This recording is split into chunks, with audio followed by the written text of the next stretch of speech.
ದಕ್ಕನ್ ಪ್ರಸ್ಥಭೂಮಿಯನ್ನ 200 ವರ್ಷಗಳ ಕಾಲ ಆಳಿದವರು. ಕಲೆ, ಸಾಹಿತ್ಯಕ್ಕೆ ಒಂಚೂನ್ನಾನ ಕೊಡುಗೆ ಕೊಟ್ಟವರು. ಅವರೇ ಪಶ್ಚಿಮ ಚಾಲುಕ್ಯರು. ಇವತ್ತು ಅವರ ರೋಚಕ ಇತಿಹಾಸದ ಪುಟಗಳನ್ನ ಒಮ್ಮೆ ತಿರುವಿ ಹಾಕೋಣ. ಬನ್ನಿ, ಈ ಪಯಣ ಶುರು ಮಾಡೋಣ. ಸರಿ, 200 ವರ್ಷಗಳ ಕಾಲ ಆಳ್ವಿಕೆ ಮಾಡಿದ್ರು ಅಂದ್ರೆ ಅದು ಸುಮ್ನೆ ದೀರ್ಘವಾಗಿತ್ತಾ? ಅಥವಾ ಅದು ನಿಜವಾಗ್ಲೂ ದಕ್ಕನ್ ಪ್ರಸ್ಥಭೂಮಿಗೆ ಒಂದು ಸುವರ್ಣ ಯುಗ ಆಗಿತ್ತಾ? ಆ ಪ್ರಶ್ನೆಗೆ ಉತ್ತರ ಹುಡುಕೋದೇ ಇವತ್ತಿನ ನಮ್ಮ ಕೆಲ್ಸ. ನಮ್ಮ ಇವತ್ತಿನ ಚರ್ಚೆ 4 ಭಾಗಗಳಲ್ಲಿ ಸಾಗುತ್ತೆ. ಮೊದಲು ಚಾಲುಕ್ಯರು ಮತ್ತೆ ಅಧಿಕಾರಕ್ಕೆ ಬಂದಿದ್ದು ಹೇಗೆ ಅಂತ ನೋಡ್ತೀವಿ. ಆಮೇಲೆ ಅವರ ಪ್ರಮುಖ ರಾಜರು ಮತ್ತು ವಿಜಯಗಳ ಬಗ್ಗೆ ಮಾತಾಡೋಣ. ನಂತರ ಅವರ ಸಾಂಸ್ಕೃತಿಕ ಲೋಕದೊಳಗೆ ಇಣುಕಿ ನೋಡೋಣ. ಕೊನೆಗೆ ಅವರ ಪತನ ಮತ್ತು ಅವರು ನಮಗಾಗಿ ಬಿಟ್ಟು ಹೋದ ಪರಂಪರೆ ಏನು ಅಂತ ತಿಳಿಯೋಣ. ಯಾವುದೇ ಒಂದು ದೊಡ್ಡ ಸಾಮ್ರಾಜ್ಯ ಬಿದ್ದಾಗ ಅದರ ಅವಶೇಷಗಳಿಂದಲೇ ಹೊಸ ಶಕ್ತಿಗಳು ಹುಟ್ಟುಕೊಳ್ತವೆ ಅಲ್ವಾ? ಚಾಲುಕ್ಯರ ಕಥೆಯೂ ಶುರುವಾಗೋದೇ ಹಾಗೆ. ಹಾಗಿದ್ರೆ ಅವರು ಅಧಿಕಾರಕ್ಕೆ ಬಂದಿದ್ ಹೇಗೆ? ನೋಡೋಣ ಬನ್ನಿ. ದಕ್ಕನ್ ಪ್ರಸ್ಥಭೂಮಿಯಲ್ಲೇ ಅಧಿಕಾರ ಹೇಗೆ ಕೈ ಬದಲಾಯಿತು ಅನ್ನೋದನ್ನ ನೋಡೋಣ. ಮೊದಲು ಬಾದಾಮಿ ಚಾಲುಕ್ಯರು ಇದ್ರು. ಅವರ ನಂತರ ರಾಷ್ಟ್ರಕೂಟರು ತುಂಬಾನೇ ಪ್ರಬಲರಾಗಿದ್ರು. ಆದ್ರೆ ಕ್ರಿಸ್ತಶಕ 93ರ ಹೊತ್ತಿಗೆ ರಾಷ್ಟ್ರಕೂಟರಲ್ಲೇ ಒಳ ಜಗಳಗಳು ಶುರುವಾಗಿ ಅವರ ಅಧಿಕಾರ ಸ್ವಲ್ಪ ವೀಕ್ ಆಗಿತ್ತು. ಇದೇ ಸರಿಯಾದ ಸಮಯ ಅಂತ ಕಾಯ್ತಿದ್ದ ಅವರ ಸಾಮಂತ 2ನೇ ತೈಲಪ ಬಂಡಾಯ ಎದ್ದು ಪಶ್ಚಿಮ ಚಾಲುಕ್ಯರ ಹೊಸ ಯುಗಕ್ಕೆ ನಾಂದಿ ಹಾಡಿದ. ಅಂದಹಾಗೆ ಇವರನ್ನ ಕಲ್ಯಾಣಿ ಚಾಲುಕ್ಯರು ಅಂತಾನೂ ಕರೀತಾರೆ. ಯಾಕೆ ಅಂತ ಗೊತ್ತಾ? ಸಿಂಪಲ್, ಅವರ ರಾಜಧಾನಿ ಕಲ್ಯಾಣಿ. ಅದು ಬೇರೆ ಎಲ್ಲೂ ಅಲ್ಲ, ನಮ್ಮ ಇವತ್ತಿನ ಬೀದರ್ ಜಿಲ್ಲೆಯ ಬಸವಕಲ್ಯಾಣ. ನೋಡಿ, ಇತಿಹಾಸ ಹೇಗೆ ಇವತ್ತಿಗೂ ನಮ್ಮ ಜೊತೆ ಇದೆ. ಒಂದು ಸಾಮ್ರಾಜ್ಯವನ್ನ ಸ್ಥಾಪಿಸೋದು ಒಂದು ಸವಾಲು ಅಂದ್ರೆ ಅದನ್ನ ಕಟ್ಟಿ ಬೆಳೆಸೋದು ಅದಕ್ಕಿಂತ ದೊಡ್ಡ ಸವಾಲು. ಚಾಲುಕ್ಯರು ಈ ಸವಾಲನ್ನ ಹೇಗೆ ಎದುರಿಸಿದ್ರು? ಅವರ ಪ್ರಮುಖ ರಾಜರು ಯಾರು? ಅವರು ಎದುರಿಸಿದ ದೊಡ್ಡ ದೊಡ್ಡ ಯುದ್ಧಗಳು ಯಾವುವು? ಎಲ್ಲವನ್ನೂ ನೋಡೋಣ. ಚಾಲುಕ್ಯರ ಯಶಸ್ಸಿನ ಹಿಂದೆ ಕೆಲವು ಮಹಾನ್ ರಾಜರಿದ್ದಾರೆ. ನೋಡಿ, 2ನೇ ತೈಲಪ ಸಾಮ್ರಾಜ್ಯಕ್ಕೆ ಫೌಂಡೇಶನ್ ಹಾಕಿದ್ರೆ 1ನೇ ಸೋಮೇಶ್ವರ ಕಲ್ಯಾಣಿಯನ್ನ ರಾಜಧಾನಿ ಮಾಡಿ ಆಡಳಿತವನ್ನ ಗಟ್ಟಿ ಮಾಡ್ದ. ಆದ್ರೆ 3ನೇ ಸೋಮೇಶ್ವರನ ಕಥೆನೇ ಬೇರೆ. ಆತ ಕೇವಲ ರಾಜನಾಗಿರ್ಲಿಲ್ಲ, ಪಂಡಿತ ರಾಜ ಅಂತಲೇ ಫೇಮಸ್ ಆಗಿದ್ದು ಒಬ್ಬ ಮಹಾನ್ ವಿದ್ವಾಂಸ. ಆ ಕಾಲದ ದಕ್ಷಿಣ ಭಾರತದಲ್ಲಿ 2 ಸೂಪರ್ ಪವರ್ಗಳು ಇದ್ವು. ಉತ್ತರದಲ್ಲಿ ನಮ್ಮ ಚಾಲುಕ್ಯರು, ದಕ್ಷಿಣದಲ್ಲಿ ಚೋಳರು. ಇವರಿಬ್ಬರ ಮಧ್ಯೆ ಯಾವಾಗಲೂ ಜಟಾಪಟಿ ನಡೀತಾನೆ ಇತ್ತು. ಮುಖ್ಯ ಕಾರಣ ಏನ್ ಗೊತ್ತಾ? ತುಂಗಭದ್ರಾ ನದಿಯ ದಡದಲ್ಲಿದ್ದ ಫಲವತ್ತಾದ ಜಾಗ. ಆ ಜಾಗದ ಮೇಲಿನ ಹಿಡಿತಕ್ಕೋಸ್ಕರ ನಡೆದಿದ್ದು ಶತಮಾನಗಳ ಹೋರಾಟ. ಚಾಲುಕ್ಯರ ಇತಿಹಾಸದಲ್ಲೇ ಒಬ್ಬ ರಾಜನ ಹೆಸರನ್ನ ಚಿನ್ನದ ಅಕ್ಷರಗಳಲ್ಲಿ ಬರೆದಿಡಬೇಕು. ಆತನೇ 6ನೇ ವಿಕ್ರಮಾದಿತ್ಯ. ಆತನ ಆಳ್ವಿಕೆಯ ಕಾಲದಲ್ಲೇ ಚಾಲುಕ್ಯರ ಅಧಿಕಾರ ಅದರ ಪೀಕ್ ತಲುಪಿದ್ದು.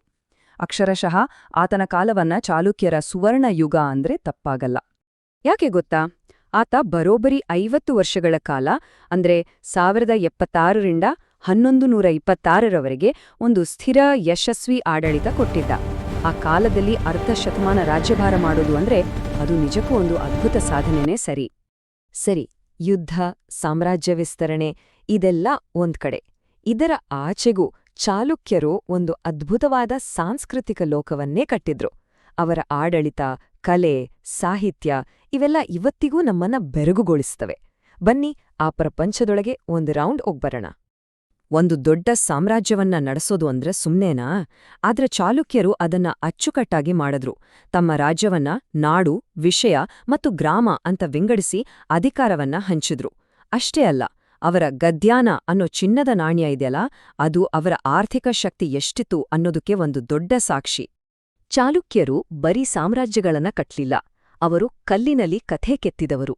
ಅವರ ಕಾಲದಲ್ಲಿ ಕಲ್ಯಾಣಿ ಚಾಲುಕ್ಯ ಶೈಲಿ ಅಂತ ಒಂದು ಹೊಸ ವಾಸ್ತುಶಿಲ್ಪ ಶೈಲಿಯೇ ಹುಟ್ಕೊಂತು. ಇದು ಬಾದಾಮಿ ಚಾಲುಕ್ಯರ ಶೈಲಿಗೂ ನಂತರ ಬಂದ ಹೊಯ್ಸಳರ ಶೈಲಿಗೂ ನಡುವಿನ ಒಂದು ಪ್ರಮುಖ ಸೇತುವೆ ಇದ್ದ ಹಾಗೆ. ಉದಾಹರಣೆಗೆ, ಇಟಗಿಯ ಮಹಾದೇವ ದೇವಾಲಯವನ್ನ ನೋಡಿ, ಅಥವಾ ಲಕ್ಕುಂಡಿಯ ಕಾಶಿ ವಿಶ್ವೇಶ್ವರ ದೇವಾಲಯ. ಇವೆಲ್ಲ ಅವರ ವಾಸ್ತುಶಿಲ್ಪದ ಕೌಶಲ್ಯಕ್ಕೆ ಅದ್ಭುತ ಉದಾಹರಣೆಗಳು. ಈ ದೇವಸ್ಥಾನಗಳಲ್ಲಿರೋ ಆ ಕಂಬಗಳನ್ನ ನೋಡ್ಬೇಕು.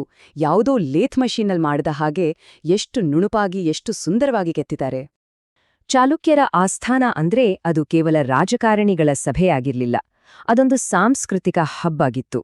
ಕವಿಗಳು, ವಿದ್ವಾಂಸರು, ಕಲಾವಿದರು ಎಲ್ಲರೂ ಸೇರುವ ಜಾಗ. ಇಲ್ಲಿ ಸಂಸ್ಕೃತ ಕನ್ನಡ ಎರಡೂ ಭಾಷೆಗಳಿಗೂ ಸಮಾನವಾದ ಪ್ರೋತ್ಸಾಹ ಸಿಕ್ತಿತ್ತು. ಇಲ್ಲಿ ಒಂದು ಇಂಟ್ರೆಸ್ಟಿಂಗ್ ವಿಷಯ ಹೇಳ್ತೀನಿ. ಮಾನಸೋಲ್ಲಾಸ ಅನ್ನೋ ಒಂದು ಎನ್ಸೈಕ್ಲೋಪೀಡಿಯಾವನ್ನ ಬರೆದಿದ್ದು ಬೇರೆ ಯಾರೂ ಅಲ್ಲ, ಸ್ವತಃ ರಾಜ ಮೂರನೇ ಸೋಮೇಶ್ವರ. ಇನ್ನು ವಿಜ್ಞಾನೇಶ್ವರ ಬರೆದ ಮಿತಾಕ್ಷರ ಅನ್ನೋ ಕಾನೂನು ಗ್ರಂಥ ಇದೆಯಲ್ಲ, ಅದು ಇವತ್ತಿಗೂ ಹಿಂದೂ ಕಾನೂನಿಗೆ ಒಂದು ಆಧಾರ ಸ್ತಂಭ. ನಮ್ಮ ಹೆಮ್ಮೆಯ ಕವಿ ರನ್ನ ತನ್ನ ಮಹಾಕಾವ್ಯಗಳನ್ನ ಬರೆದಿದ್ದು ಕೂಡ ಇದೇ ಕಾಲದಲ್ಲಿ. ಹುಟ್ಟಿದ ಪ್ರತಿಯೊಂದಕ್ಕೂ ಒಂದು ಅಂತ್ಯ ಇದ್ದೇ ಇರುತ್ತೆ ಅಲ್ವಾ? ಹಾಗೆ ಪ್ರತಿಯೊಂದು ಸಾಮ್ರಾಜ್ಯಕ್ಕೂ ಒಂದು ಅಂತ್ಯ ಇರುತ್ತೆ. ಪಶ್ಚಿಮ ಚಾಲುಕ್ಯರಂತಹ ದೊಡ್ಡ ಸಾಮ್ರಾಜ್ಯ ಹೇಗೆ ಪತನ ಆಯಿತು, ಯಾಕೆ ಪತನ ಆಯಿತು, ಅವರ ನಂತರ ಉಳಿದ ಪರಂಪರೆಯೇನು? ಬನ್ನಿ, ನಮ್ಮ ಈ ಚರ್ಚೆಯ ಕೊನೆಯ ಹಂತದಲ್ಲಿ ಇದನ್ನೆಲ್ಲ ನೋಡೋಣ. ಸಾಮಾನ್ಯವಾಗಿ ಒಂದು ಸಾಮ್ರಾಜ್ಯ ಬೀಳೋದು ಹೊರಗಿನ ಶತ್ರುಗಳಿಂದ ಅಂತ ನಾವು ಅಂದ್ಕೊಳ್ತೀವಿ. ಆದ್ರೆ ಚಾಲುಕ್ಯರ ವಿಷಯದಲ್ಲಿ ಹಾಗಾಗ್ಲಿಲ್ಲ. ಅವರ ಪತನಕ್ಕೆ ಕಾರಣರಾದದ್ದೇ ಅವರ ಒಳಗಿನವರು.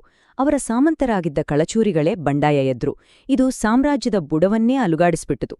ಇದೇ ಅವಕಾಶ ಬಳಸ್ಕೊಂಡು ಬೇರೆ ಸಾಮಂತರು ಸ್ವತಂತ್ರರಾಗಲು ಶುರು ಮಾಡಿದ್ರು. ಒಂದು ದೊಡ್ಡ ಮರ ಬಿದ್ದಾಗ ಅದರ ಜಾಗದಲ್ಲಿ ಹೊಸ ಹೊಸ ಸಸಿಗಳು ಹುಟ್ಟುಕೊಳ್ತಾವಲ್ವಾ? ಹಾಗೆಯೇ ಚಾಲುಕ್ಯ ಸಾಮ್ರಾಜ್ಯ ಬಿದ್ದ ಮೇಲೆ ಅದರ ಅವಶೇಷಗಳ ಮೇಲೆ 3 ಹೊಸ ಶಕ್ತಿಗಳು ಹುಟ್ಟುಕೊಂಡುವು. ದ್ವಾರಸಮುದ್ರದ ಹೊಯ್ಸಳರು, ದೇವಗಿರಿಯ ಯಾದವಲು ಮತ್ತು ವಾರಂಗಲ್ನ ಕಾಕತೀಯರು. ಇದರೊಂದಿಗೆ ದಖ್ಖನ್ ಪ್ರಸ್ಥಭೂಮಿಯ ರಾಜಕೀಯ ನಕ್ಷೆಯೇ ಸಂಪೂರ್ಣವಾಗಿ ಬದಲಾಗಿ ಹೋಯಿತು. ಹಾಗಿದ್ರೆ ಚಾಲುಕ್ಯರನ್ನ ನಾವು ಹೇಗೆ ನೆನ್ಪಿಟ್ಕೊಳ್ಬೇಕು? ಕೇವಲ ಯುದ್ಧಗೆದ್ದ ಯೋಧರಾಗಿನಾ? ಖಂಡಿತ ಇಲ್ಲ. ಅವರು ಕೇವಲ ಯೋಧರ ರಾಜವಂಶ ಆಗಿರ್ಲಿಲ್ಲ, ಸಾಂಸ್ಕೃತಿಕವಾಗಿ ಅತ್ಯಂತ ಶ್ರೀಮಂತವಾಗಿದ್ದ ಒಂದು ಪರಂಪರೆ ಅವರದು. ಅವರು ಕತ್ತಿ ಹಿಡಿದಷ್ಟೇ ಸಲೀಸಾಗಿ ಲೇಖನಿಯನ್ನು ಹಿಡಿದಿದ್ರು. ಈ ಇಡೀ ಚರ್ಚೆಯನ್ನ ಒಂದು ಚಿಂತನೆಗೆ ಹಚ್ಚೋ ಪ್ರಶ್ನೆಯೊಂದಿಗೆ ಮುಗಿಸೋಣ. ಒಂದು ರಾಜವಂಶದ ಸೈನ್ಯ, ಕೋಟೆಗಳೆಲ್ಲ ಕಾಲಕ್ರಮೇಣ ಮರೆಯಾಳು ಹೋಗ್ಬೋದು. ಆದ್ರೆ ಅವರ ಸಾಂಸ್ಕೃತಿಕ ಪರಂಪರೆ, ಅಂದ್ರೆ ಅವರ ಕಲೆ, ಸಾಹಿತ್ಯ, ದೇವಾಲಯಗಳು, ಅದು ಹೇಗೆ ಅವರ ಸೇನಾ ಶಕ್ತಿಯನ್ನ ಮೀರಿ ಇವತ್ತಿಗೂ ಜೀವಂತವಾಗಿರುತ್ತೆ? ಇದೇ ಅಲ್ವಾ ಇತಿಹಾಸದ ನಿಜವಾದ ಶಕ್ತಿ. ಒಮ್ಮೆ ಯೋಚನೆ ನೋಡಿ. ಇನ್ನೂ ಈ ತರಹ ಹೆಚ್ಚು ವಿಡಿಯೋಗಾಗಿ ನಮ್ಮ ಚಾನೆಲ್ ಸಬ್ಸ್ಕ್ರೈಬ್ ಮಾಡ್ಕೊಳ್ಳಿ. ಹಾಗೆ ನಿಮ್ಮ ಅನಿಸಿಕೆನ ಕೆಳಗಡೆ ಕಮೆಂಟ್ ಮಾಡಿ. ಹೌದು. ಸಿಗೋಣ ಮುಂದಿನ ವಿಡಿಯೋದಲ್ಲಿ. ನಮಸ್ಕಾರ.